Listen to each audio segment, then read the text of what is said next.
कहानी की शुरुआत एक परछाई से होती है जो सीढ़ियों की तरफ जा रही थी। इतने में एक आदमी की आंख खुली। इसका नाम है थियो। थियो सपना देख रहा था। वो जल्दी से उठकर अपनी बेटी के कमरे में चेक करने गया कि वो ठीक है या नहीं। थियो की बेटी एला आराम से सो रही थी। थियो आकर अपनी स्लीपिंग और स्ट्रेस की दवाई लेकर सोने चला गया।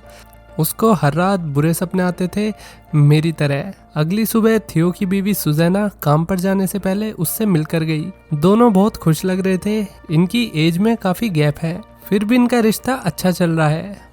थियो, उसकी बीवी और बेटी एक बड़े घर में रहते हैं।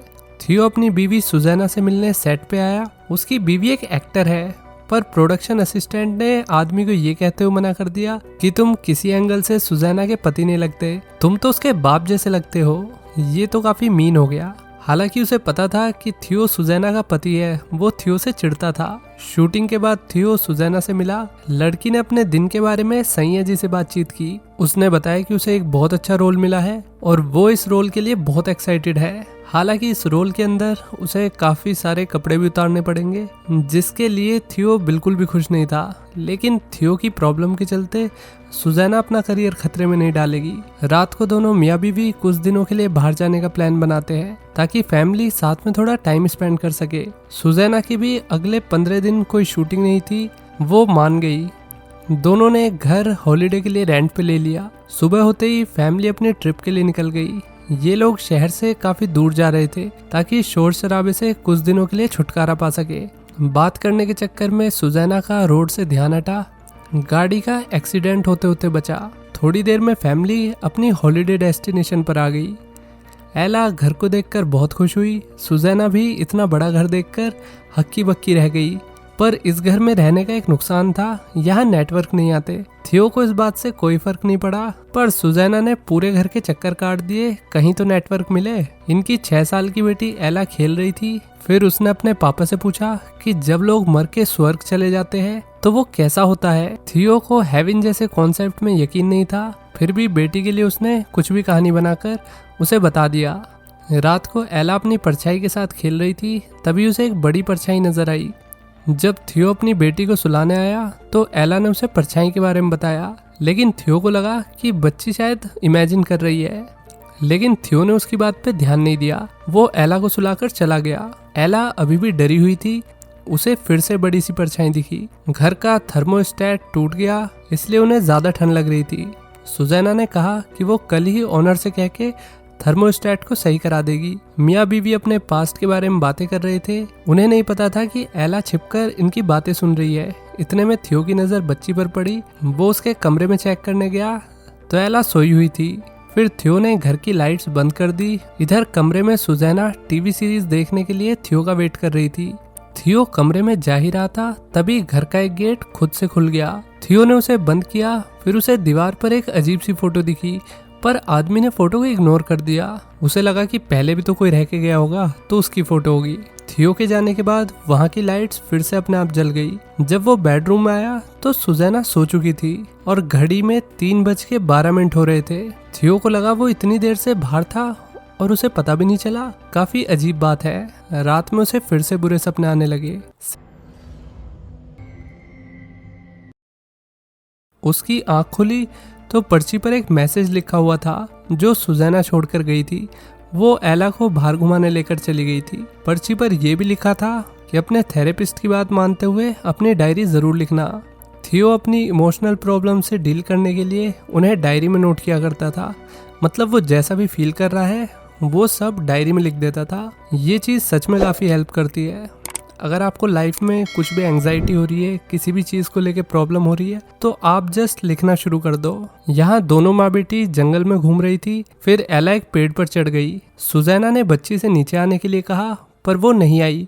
एक पॉइंट पर एला उससे ये पूछने लगी कि उसके बाप से सब नफरत क्यों करते हैं। सुजैना उससे नीचे आने के लिए कहने लगी, पर एला और ऊपर चढ़ गई और फिर वो धड़ाम से नीचे आकर गिर गई। वो तो शुक्र है कि नीचे सुजैना ने बच्ची को कैच कर लिया। फिर सुजैना ने एला को बताया कि थियो की एक्स वाइफ कैरोलिना बाथटब में डूबकर मर गई थी। कैरोलिना या श्री कैरोलिना? कैरोलिना स्ट्रेस वगैरह से गुजर रही थी।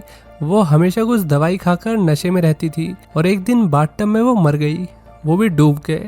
सब लोगों को ऑब्वियसली यही लगा कि थियो ने ही कैरोलिना को मारा है, और क्योंकि थियो एक अमीर बैंकर था तो लोगों को लगा कि कोर्ट में उसने घूस देकर केस को दबा दिया। कुछ दिनों तक टीवी पर ये न्यूज बहुत चली। थियो के कॉम्पिटिटर जज के फैसले से खुश नहीं थे।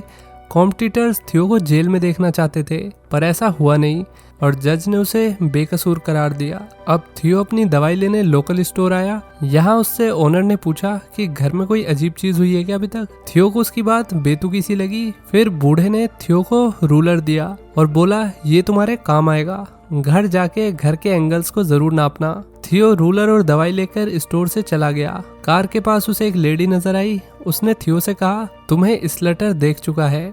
थियो को लगा कि यहाँ सबके सभी पागल है। थियो ने अपने आप से कहा क्या ये मेरा ससुराल है। घर आके थियो को पता चला कि सुजैना ने एला को उसके और कैरोलिना के पास्ट के बारे में सब कुछ बता दिया है। थियो को ये बात बिल्कुल पसंद नहीं आई, क्योंकि उसने और सुजैना ने डिसाइड किया था कि जब एला 7 साल की हो जाएगी तब उसे ये बात बताएंगे। 7 साल की थाला फॉर अ रीजन। पर सुजैना कहने लगी कि वो अब एला से और नहीं छुपा सकती। रात को डिनर के टाइम सब चुपचाप बैठकर खा रहे थे। अचानक एला ने अपने बाप के हाथ पर हाथ रख के कहा कि मैं आपके साथ हूँ। अपनी बेटी का सपोर्ट मिलते ही थियो का सीना 56 इंच का हो गया। बेडरूम में आने के बाद सुजैना नहाने चली गई। थियो ने फिर अपने दिमाग के घोड़े चलाए। वो लड़की का फोन चेक करने लगा, पर फोन में कुछ नहीं था। फिर उसने सुजैना का लैपटॉप और टैबलेट चेक किया, उनमें भी कुछ नहीं निकला। थियो को अब अपनी पत्नी पर भरोसा हो गया कि वो प्यार तो उसी से करती है और उसे धोखा नहीं दे रही। सुजैना अब कमरे में आ गई। थियो ने उसे एला को सब बताने वाली बात के लिए माफ कर दिया और दोनों साथ में सो गए। रात को थियो की बुरे सपने से आंख खुल गई। थियो को पास्ट के बुरे सीन दिख रहे थे। उसने अपनी डायरी खोलकर लिखना शुरू कर दिया। थियो ने ध्यान दिया कि डायरी में पहले से लिखा हुआ था कि इस घर से जल्दी चले जाओ। फिर उसे पीछे अलमारी से आवाज आई। उसने पीछे घूमकर देखा तो भी शीशे में उसकी इमेज स्टिल ही रही। थियो उठकर देखने लगा। उसे वहाँ एक नया दरवाजा दिखा। वो उसके अंदर गया तो उसे एक पुराना सा कॉरिडोर दिखा जहाँ पे सालों से किसी ने झाड़ू भी नहीं मारी है। फिर उसे पीछे किसी लड़की की परछाई महसूस हुई। वाओ, परछाई देख के बता देता है ये लड़की है कि लड़का है। थियो आगे बढ़ता गया। उसने पूछा यहाँ कोई है क्या, पर कोई जवाब नहीं आया। इतने में किसी ने फ्लैशलाइट जलाकर उसकी फोटो क्लिक की। थियो ने जमीन पर बहुत सारी पिक्चर्स देखी। थियो को यकीन नहीं हो रहा था कि ये सब सच में हो रहा है। उसने अपनी बेटी का खिलौना भी जमीन पर पड़ा हुआ देखा। थियो के साथ अजीब चीजें होने लगी। उसने ध्यान दिया कि यही चीजें कैरोलिना के मरने से पहले उसके साथ हुई थी। थियो ने खुद को थप्पड़ मारे और कहने लगा नहीं नहीं, ये सपना है। फिर थियो सच में जाग गया, मतलब वो सपना ही देख रहा था। उसने अपनी बीवी को सब कुछ बताया और सुजैना बोली रात को तुम घोड़े बेचकर सो रहे थे और अपने बेड से हिले भी नहीं, जरूर तुमने सपना देखा होगा। फिर थियो ने सुजैना से पूछा क्या उसे ये घर पसंद है। लड़की ने मना कर दिया। इसके बाद तीनों अपना सामान बांधने लगे। थियो ने डिसाइड किया कि अब इस घर में नहीं रहेंगे। एला और सुजैना गार्डन में खेल रहे थे।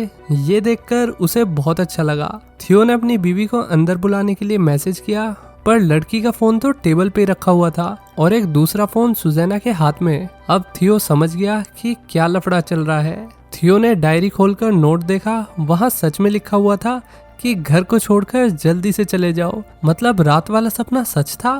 कह नहीं सकते कुछ। थियो सुजैना के पास गया। उसने डायरेक्ट सवाल किए कि कौन है तुम्हारी लाइफ में। सुजैना ने भी सच बता दिया कि एक मार्क नाम के लड़के से उसका अफेयर चल रहा है, जो उसे मैक्सिको की शूटिंग के दौरान मिला था। थियो ने सुजैना से कहा कि वो यहाँ पे भी आया हुआ है ना, उसी ने डायरी में घर से जाने के लिए लिखा है ना। इस पे सुजैना ने कहा कि ऐसा कुछ नहीं है, मैक्स यहाँ नहीं आया। थियो ने गुस्से में सुजैना से कहा मुझे और मेरी बेटी को कल सुबह तक के लिए अकेला छोड़ दो। सुजैना अपनी बेटी को छोड़कर जाना नहीं चाहती थी, पर उसके पास कोई ऑप्शन नहीं था। थियो एला को लेकर घर में आ गया। एला कहने लगी उसे अब इस घर में अच्छा नहीं लग रहा, क्योंकि एला को भी बुरे सपने आ रहे थे।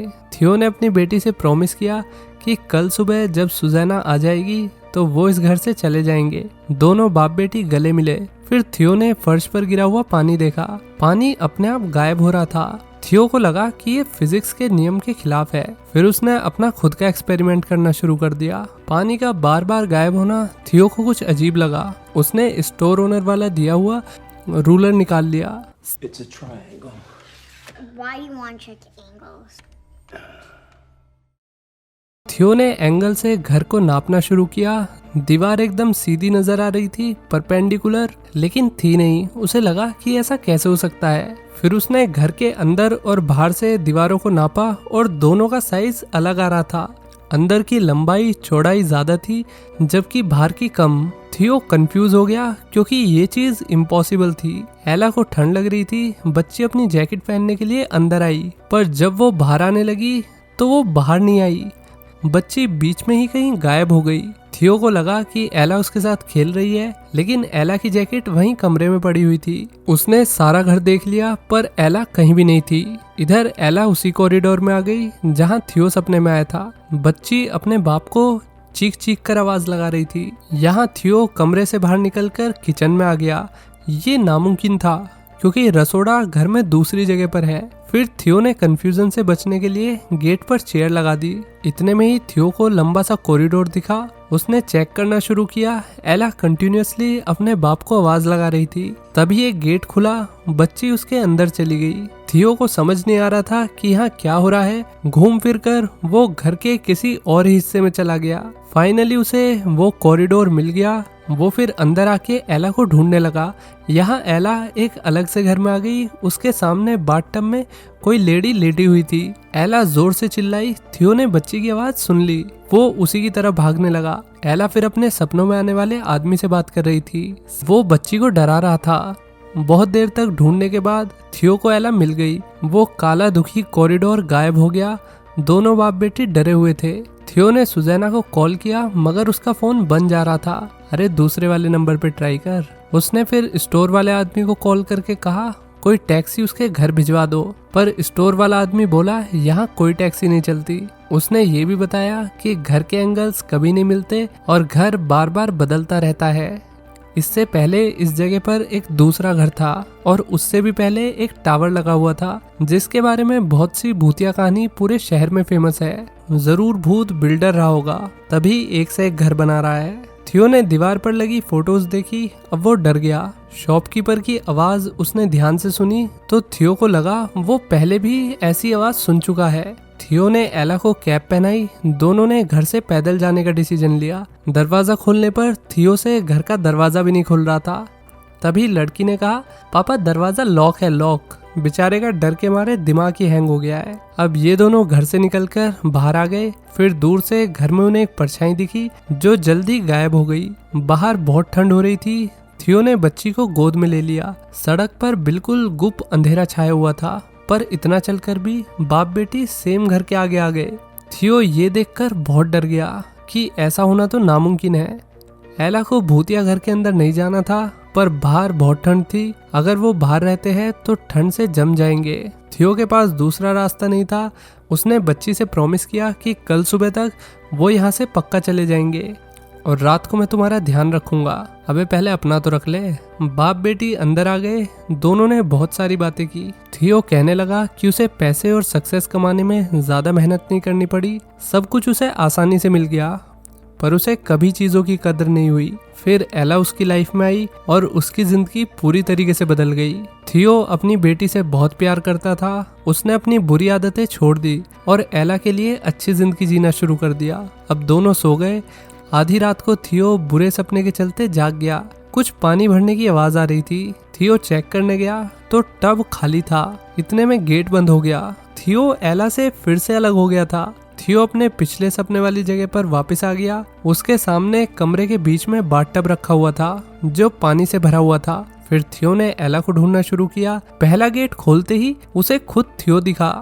थियो ने ही डायरी में घर से जाने वाला मैसेज लिखा था। थियो खुद को पास्ट में देखने लगा कि कब वो इस घर में आया और सारी अजीब चीजें इस घर में हुई। घर में फिजिक्स का कोई भी नियम लागू नहीं हो रहा था। सीढ़ियाँ जस्ट थियो के सामने ही थी, पर वो उन पे चढ़ ही नहीं पा रहा क्योंकि सीढ़ियाँ बड़ी होती जा रही है। भाई ये घर 100% ओगी का घर है। थियो जैसे तैसे सेकंड फ्लोर पर एला को ढूंढने आ गया। उसने खिड़की से बाहर देखा। सुजैना एला कार के पास उसका इंतजार कर रही थी।